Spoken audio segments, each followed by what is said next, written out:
Mark, 59. Rose ditahan. Pletak. Ternyata pikiranmu mesyum juga ya. Cibir Mark membuat Adisti mendengkus. Mesyum? Siapa? Aku. Mana ada. Kamu tuh yang berpikiran mesyum, kila Adisti tak mau kalah. Lah itu buktinya apa? Aku tahu, kamu tadi pasti mikir aku bakal ajak kamu check-in hotel untuk skidiuha sama kamu kan? Hayo, ngaku. Nggak usah bohong, pancing Mark. Tapi emang benar kan? Kata siapa? Tanpa kamu bilang pun udah kelihatan dari wajah kamu kok. Mark tergelak kencang. Lalu ia segera menutup mulutnya saat sadar di mana ia sekarang. Emang di wajah aku ada apa? Atau di jidat aku ada tulisan, ayo, kita skidiuha yok. Ujarnya sambil tergelak. Mark, diem ih. Adisti langsung menutup mulut Mark yang kembali tergelak. Makanya, jadi orang jangan negatif thinking melulu, ucap Mark sambil mengetuk dahi Adisti dengan ujung telunjuknya. Memangnya di hotel hanya ada penyewaan kamar doang, apa? Enggak. Daripada berspekulasi sendiri, mending sekarang keluar terus ikut aku. Ajak Mark sambil menarik lembut lengan Adisti. Adisti pun mengikuti ajakan Mark. Tapi awas ya kalau macam-macam. Entar burung kamu itu aku mutilasi sampai potongan terkecil. Bahkan lebih kecil dari potongan daging sate, ancam Adisti membuat Mark refleks menutup jagoannya dengan kedua telapak tangannya. Astaga, kamu serem juga ya, baby. Jangan dong. Ingat, burungku ini juga sumber masa depanmu. Kamu nggak mau kan masa depanmu suram karena ulah tangan cantikmu sendiri. Mata Adisti terbelalak mendengar penuturan seenaknya Mark. Dasar gila. Iya, memang. Aku sudah gila. Gilanya karena kamu, ujarnya sambil terkekeh setelah memberikan kunci mobilnya pada valet parking. Adisti hanya mendengkus. Baginya Mark adalah playboy Kep Kang Soang karena suka sosor orang seenaknya. Mark lantas meraih tangan Adisti ke dalam genggamannya. Adisti ingin melepaskan, tapi Mark justru menahannya. Setelah itu, Mark menarik Adisti masuk ke dalam kotak kaca yang merupakan lift hotel mewah tersebut. Mark menekan tombol di dinding. Setelah itu, pintu tertutup dan mulai bergerak ke atas. Tak butuh waktu lama, lift pun berhenti. Secara bersamaan, pintu terbuka sehingga menampakkan pemandangan malam yang indah tanpa penghalang sedikit pun. Ini. Selamat datang di kencan pertama kita. Semoga kau suka tempatnya, ujar Mark seraya berbisik lembut di telinga Adisti. Gadis itu sampai merinding sendiri karena bisikan yang terdengar begitu sensual di telinganya itu. Mata Adisti terpana setibanya di rooftop hotel yang telah didekorasi dengan beraneka balon dan lilin LED portabel. Belum lagi rangkaian bunga yang mempercantik suasana malam di lantai tertinggi hotel itu. Mark, apa ini tidak berlebihan? Tak ada yang berlebihan untukmu. Mark, lirik Adisti dengan mata berkaca-kaca. Ia tak pernah melihat pemandangan seindah ini.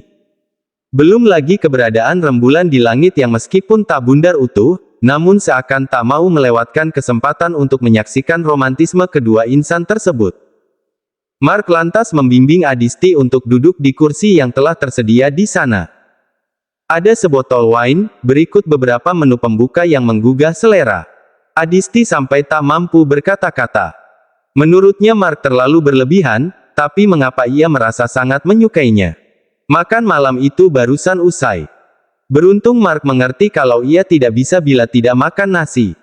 Belum makan kalau belum ada nasi yang masuk ke perut. Alhasil, Adisti merasa perutnya begitu begah karena kekenyangan. Mark terkekeh melihat cara makan Adisti yang menurutnya tidak sok jaim.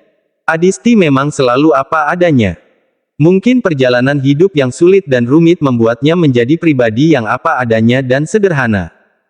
Lalu Mark menuangkan wine ke gelas yang telah tersedia. Ia memberikannya pada Adisti. Adisti yang tidak pernah meminum minuman beralkohol pun sempat khawatir. Tenang saja, ini kadar alkoholnya sedikit. Jadi asal tidak berlebihan, tidak akan memabukkan, ujar Mark meyakinkan. Kamu serius? Awas ya kalau aku mabuk, ancam Adisti.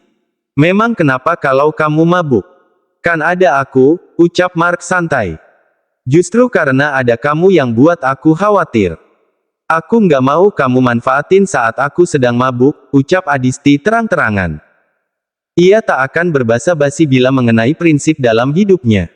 Mark tersenyum lebar, aku suka prinsipmu. Jarang ada perempuan sepertimu karena itu menurutku kau pantas menjadi istri dan ibu dari anak-anakku. So, will you marry me, baby? Ucap Mark yang juga terang-terangan dan langsung to the point. No basa-basi apalagi nanti-nanti.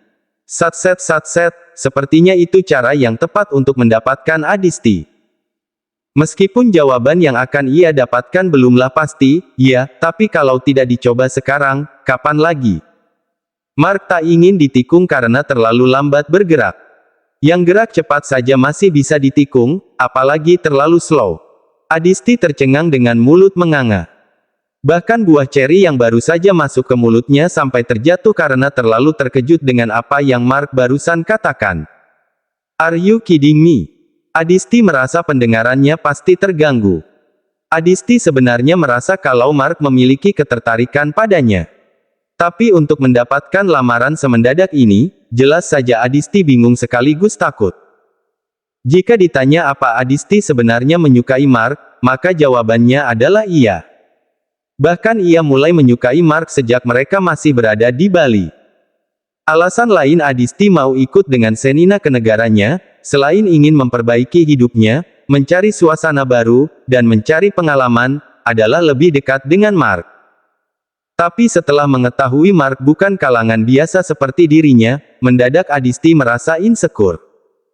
Ia tak lagi berharap pada Mark sebab ia khawatir keluarga Mark pun sama seperti keluarga Jevian yang akan menolaknya terang-terangan. I'm so serious, baby. Mau ya menikah denganku. Bujuk Mark. Bahkan dia telah mengeluarkan sebuah kotak beludru berwarna merah marun dari dalam saku jasnya dan membukanya. Lalu tampaklah sebuah cincin bertahtakan berlian berwarna biru safir di atasnya. Adisti bergeming di tempatnya. Ada rasa ingin menerima lamaran itu, tapi ia khawatir terlalu tergesa-gesa dan berakibat fatal. Ia takut keluarga Mark menolaknya mentah-mentah karena statusnya yang bukan hanya seorang gadis yatim piatu, tapi juga miskin, tak berharta sama sekali. Baby, kau mau kan menikah denganku? Tanya Mark sekali lagi. Adisti menghela nafas panjang, lalu menatap tepat ke netra Mark yang berwarna coklat. Apa alasanmu ingin menikahiku? Karena aku mencintaimu, jawab Mark lugas. Benarkah? Kau yakin? Kau bukan hanya sekedar ingin main-main saja denganku? Atau kau mau membuat cemburu kekasihmu tempo hari? Mark melotot saat mendengar dugaan Adisti yang menurutnya terlalu berlebihan. Aku serius, baby. Aku yakin aku telah jatuh cinta padamu. Kau pikir kenapa aku sangat suka menciummu? Ya, sepertinya karena kau seorang playboy. Enak aja. Enggak ya. Tapi aku serius, Adisti. Aku ingin menikah denganmu karena aku yakin telah jatuh cinta padamu. Dan sungguh, aku tidak berniat main-main denganmu. Apalagi seperti katamu tadi, ingin membuat cemburu mantan kekasihku. Untuk apa? Enggak guna sama sekali. Bagaimana? Kau mau kan menikah denganku? Terdengar helaan nafas panjang dari bibir Adisti, kemudian ia pun berujar, maaf, Mark, aku tak bisa. Mark sampai menegang di tempatnya saat mendengar jawaban Adisti. Kenapa? Apa karena laki-laki itu? Kau menyukainya? Tebak Mark, tapi mendapat gelengan dari Adisti. Bukan. Aku bahkan tidak memiliki perasaan apapun padanya selain menganggapnya seperti seorang kakak. Lantas, apa alasanmu? Apa karena kau belum mencintaiku? Adisti terdiam dengan kepala menunduk, keluargamu. Alasannya adalah keluargamu. Sudah cukup keluarga Jevian merendahkanku dan aku tidak ingin kembali direndahkan apalagi oleh keluargamu. Rain, aku dapat kabar dari kantor polisi kalau Nyonya Ambar masuk rumah sakit karena menenggak cairan pembersih lantai. Sepertinya ia depresi setelah mendengar kabar kecelakaan Jessica sehingga ia ingin bunuh diri, ujar Axton melaporkan informasi yang didapatkannya dari temannya yang ada di kantor polisi. Rainero yang sedang memeriksa laporan di meja kerjanya pun mendongak, tapi dia tidak matikan. Tanya Rainero yang sudah bertopang dagu dengan kedua telapak tangan yang disatukan di atas meja. Axton mengangguk. Bagus. Apa yang ia alami belum setimpal dengan apa yang Senina alami selama ini. Dia tidak boleh mati secepat itu.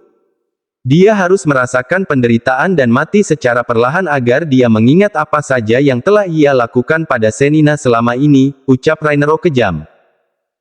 Padahal bukan dia yang merasakan penderitaan itu, tapi mengetahui apa saja penderitaan yang Senina alami selama ini karena ulah Ambar membuat Rainero begitu marah hingga meradang. Bisa dikata ia dendam pada Ambar. Ia tidak terima perlakuan buruk Ambar pada Senina selama ini. Karena ulah Ambar, Senina kehilangan ibunya. Karena ulah Ambar, Senina diabaikan ayah kandungnya sendiri. Dan karena ulah Ambar pula, Senina selalu mendapatkan kesedihan dan penderitaan. Rainero murka. Bila dengan Harold ia masih bisa menoleransi meskipun ia pun masih marah, tapi bila dengan Ambar, Rainero tidak bisa menoleransi sedikitpun kesalahannya. Kesalahan Ambar begitu fatal dan tak termaafkan sama sekali. Axton mengangguk paham. Ia pun ikut marah dengan perbuatan Ambar selama ini. Tidak disangka, seorang wanita sekaligus seorang ibu bisa berbuat sejahat itu kepada wanita lainnya. Terdengar suara pintu diketuk lalu dibuka dari luar. Senina pun masuk dengan tersenyum seraya membawa nampan berisi 2 gelas kopi.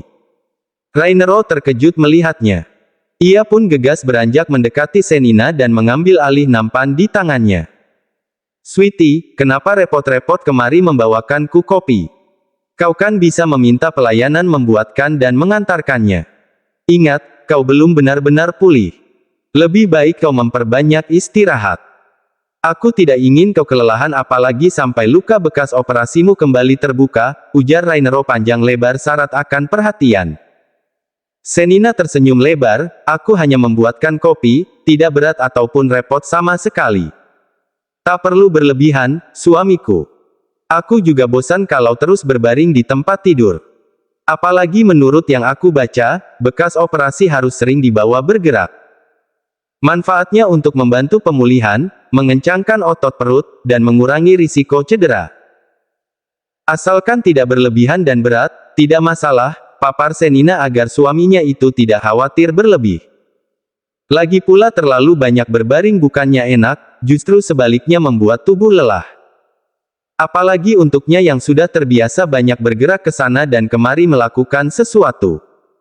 Rainero menghela nafas panjang, "Ya sudah, tapi ingat, kau jangan berlebihan. Jangan melakukan sesuatu yang berat-berat. Kesehatanmu yang lebih utama. Kalau kau merasa tak nyaman, segera beritahu aku," ucap Rainero setelah duduk di samping Senina. Axton mendengkus, ia sudah seperti manekin yang tak dianggap di ruangan itu. "Ah, tiba-tiba aku merindukan Gladys.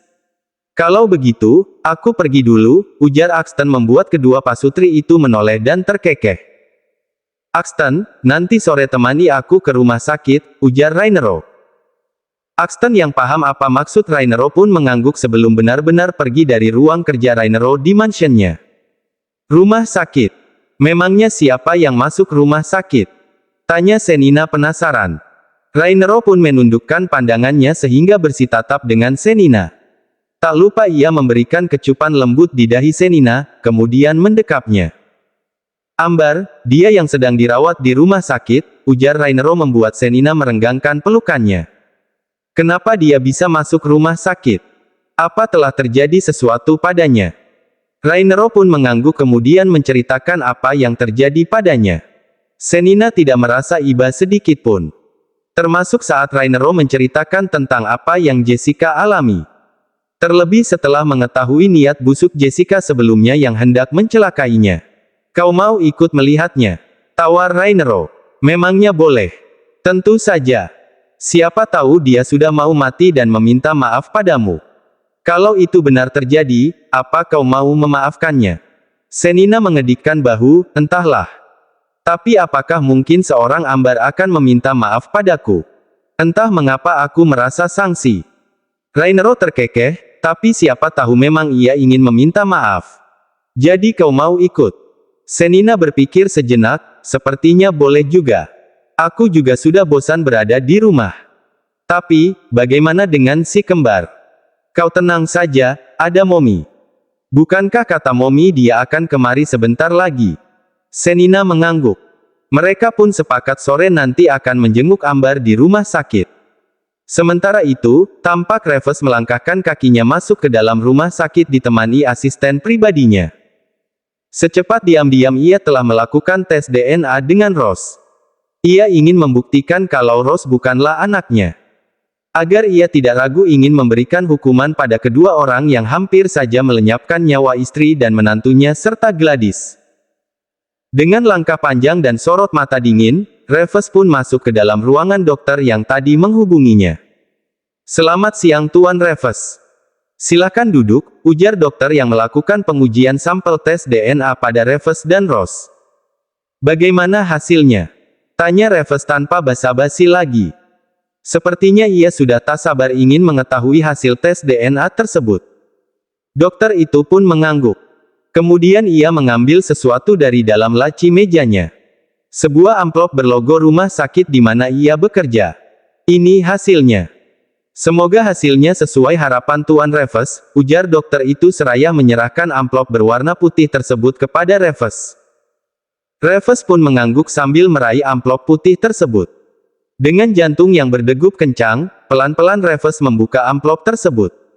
Dikeluarkannya selembar kertas putih dari dalamnya dan mulai membacanya dengan hati-hati. Senyum Reves seketika merekah saat mengetahui kalau hasilnya sesuai dugaannya.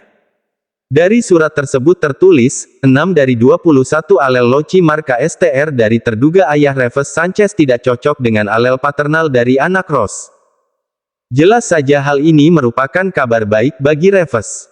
Ia pun segera berdiri dan mengucapkan terima kasih. Setelahnya, dengan langkah pasti segera menuju mobilnya. Ia akan segera melemparkan hasil tes itu tepat ke wajah Rose yang sedang mendekam di penjara agar ia sadar kalau ia telah ditipu mentah-mentah oleh pamannya sendiri. Reves pun sebenarnya penasaran, apa motif dan latar belakang Jose menipu Rose seperti itu. Apakah Jose memiliki dendam pribadi dengannya? Tapi kenapa? Apa alasannya? Reves pun sangat penasaran dibuatnya. Mobil pun melaju dengan kencang. Tujuannya tentu saja ke penjara di mana Rose ditahan.